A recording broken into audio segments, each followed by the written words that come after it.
Bellingwood Vignettes by Diane Greenwood Muir. Book 14, Vignette number 3, Never Say Never. "Do you hear something?" Marnie Evans asked her husband Dave. He was already up and heading for the kitchen. "Sounds like somebody at the back door," he replied. She shook her head. Barrett and Ella knew better than to have people over after 9 o'clock. "Marn," Dave called out a few minutes later, "you want to come out here?" She put her tablet down on the table and groaned as she stood up. It had been a long day at the office. Trouble always seemed to come in waves, and today was a day filled with trouble. She'd even had to call Doc Ogden back because they'd been so busy. Dr. Jackson had been stuck in emergency surgery most of the morning with Mrs. Denoro's young dog. Poor thing. He'd gotten into the trash and busily ate everything in sight while the woman had been at work. She'd come home to find a dog that got sicker throughout the night. This morning, Mrs. Denoro and Dooley were waiting for Marnie to open the front door. The day had gone downhill after that. "What's up?" "Someone needs to see you," he said, looking down. She followed his eyes. "Devin Rittenhouse, what are you doing out at this hour? You should be home and in bed." The little boy lived 2 houses away, but his mother never paid attention to where he was. Marnie had sent him scurrying home many a night, making sure to watch until he waved at her from his front door. "Mom said I can't keep it." He held out a small orange kitten. "She said I had to bring it to you." Marnie glanced up at her husband, who gave her a mock scowl. "Where did you find it?" Marnie asked. "Were there other kittens?" "No, just this one." His lower lip puffed out. "Well, we all took one home." "Who is we all, and when did this happen?" Marnie reached out to take the kitten from him and ran her fingers over the little body, checking for anything that might be a problem. "After school, and it was just me, Gabe, Luke, and Hunter. There were 4 kittens and 4 of us." The kitten looked old enough to have been weaned from its mother, but Marnie still worried. "Where did you find them?" He looked up, bright-eyed and excited to tell her the story. "Somebody left them in a box at school. You know, under that big tree in the corner. Since there were 4 of them and 4 of us, we just knew they were ours." Dave reached over and put his hand on Marnie's shoulder, fully aware that her anger would be rising. There was nothing she hated more than abandoned animals. Either neuter your pets or be responsible for their litters. "Did you see who left the kittens there?" "Oh, no," he said. "They'd been there for a while. We saw the box when we went out for recess, but couldn't go look at it until after school. Somebody had to take them home, didn't they?" "Yes, they did. And I'm glad it was you. That was a really good thing to do. Have you fed him anything?" She turned the poor kitten upside down to make sure she had gotten his gender correct. "He ate some milk. That's all we had. I named him Chester." "Well, that's a great name." "Will you keep him?" Devin asked.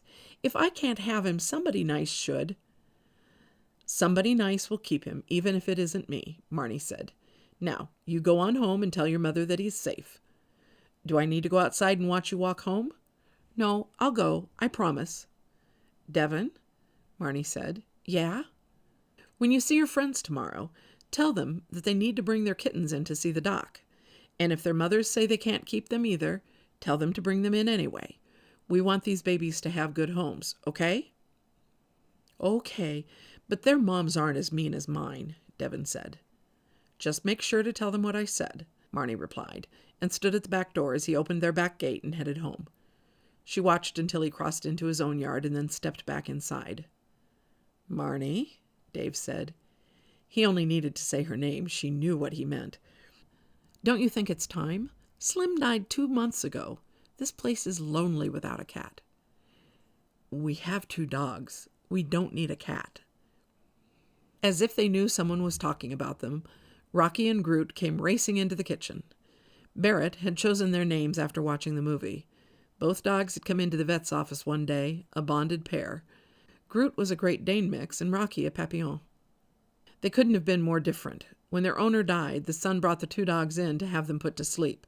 He wasn't taking them, and didn't want to spend time trying to find a home for them. It had seemed quite obvious to him that the only option was euthanasia.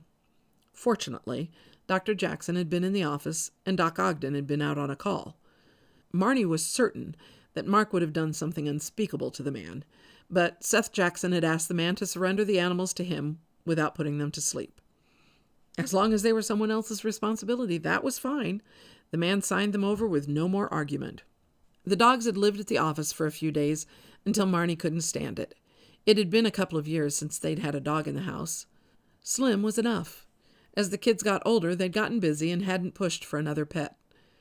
One night after work, Marnie dragged Dave down to the office and introduced him to the dogs. He'd fallen in love with Groot right away. It wasn't really fair. Dave didn't have a chance. He'd always expressed an interest in having a Great Dane. The two dogs had gone home that night with them and settled right in. Barrett had been beside himself with joy and immediately gave the two dogs their new names. Ella tried to act as if she didn't care. She'd been quite attached to Brando, the dog who had died, but it didn't take long for her to fall in love. Rocky usually slept on her bed, while Groot couldn't be persuaded to sleep anywhere but beside the man who chose to bring him home. Dave had finally built a dog bed for Groot to put beside his side of their bed. Otherwise, that big old thing insisted on sleeping between Dave and Marnie. Groot just couldn't be too far away from his favorite person. Barrett came in a pretty close second for the big dog, but hadn't yet convinced him to leave Dave's side at night. "I'm going to check the gate that kid came through," Dave said. "Tonight is not a night to chase after lost dogs." Marnie opened the pantry door. She hadn't yet thrown away any of Slim's cat food. In fact, she probably still had kitten food. There should still be a nearly full box of litter, and she'd cleaned up Slim's litter box and put it on a shelf in the garage. There was no way she'd be without a cat for very long. "Here you go, Chester," she said, taking out a box of canned kitten food. "What's all the noise down here, Mom?" Barrett asked, coming into the kitchen. He pulled up short when he saw what she was holding. "Did we get a new cat? What did Dad say?" She chuckled. "Dad's outside with the dogs. He hasn't said much yet." Marnie popped the top off the can of kitten food and gestured with her head toward the cupboards. "Get me a fork and a plate, would you? And put some water in one of those little white bowls." Instead, Barrett walked back through the door he'd come in and yelled up the stairs, "Ella, we have a cat. Get down here." Marnie shook her head. "Food and water first, and you know better than to yell." Thundering feet on the stairway announced Ella's arrival. "We have a cat? Where did it come from? Does it have a name? Can we keep it? Let me hold it." Ella had started talking before she even got into the room. Standard Ella. She was Marnie's live wire. "Barrett," Marnie spoke a little more sharply, "please with a fork and plate." "Can I hold it?" Ella asked again. Barrett opened the drawer and took out a fork, then reached up and pulled down a plate. A complete opposite of his sister, the boy moved slowly and deliberately, something that nearly drove Marnie to distraction some days. She shoved the cat into Ella's arm and crossed the room, taking the plate and fork from him. "Slow as molasses in January," she muttered, then said aloud, "A bowl of water, please?" The kitten had been mewing all this time as it smelled the cat food. Marnie emptied the can onto the plate and mashed it up, then slid it across the table to where Ella was sitting. "Feed him up here," she said. "The dogs will be back any second." "Can we keep him?" Ella asked. Marnie made a quick decision. "Yes, we're keeping him." "I heard that," Dave said, coming in the back door. "But I draw the line at moving out to the country so we can open an animal rescue. Got it?" Marnie grinned, then reached up to kiss his cheek. "You really shouldn't lay down ultimatums. You know what kind of trouble that always causes." He laughed. "Oh, yeah. We weren't going to live in a small town, and we were going to stop having children after Ella. And when Brando died, we weren't going to have any more dogs." Barrett looked up at his parents in shock. "You didn't want to have me?" "Apparently I wasn't thinking straight at the time," Dave said, ruffling his son's hair. "I wouldn't have missed out on you for anything." Groot pawed at the back door and woofed a plea to be let in. "And I wouldn't have wanted to miss having those two around either." He leaned forward and rubbed his thumb down the kitten's back. "It looks like Chester is part of our family now." "Yay!" Ella said, jumping up. She sat back down quietly when the kitten startled. "Sorry, little baby." Marnie sat down across from her daughter as Dave opened the back door, letting the dogs in. Groot was always interested in what might be happening at the kitchen table, so rushed over and set his chin beside the cat's dish, trying desperately to be inconspicuous. "Groot, down," Dave said. The dog picked his head up and looked at Dave, then back at the cat, while Rocky yapped and danced around Groot's feet. "It's going to be a long night," Dave said to Marnie.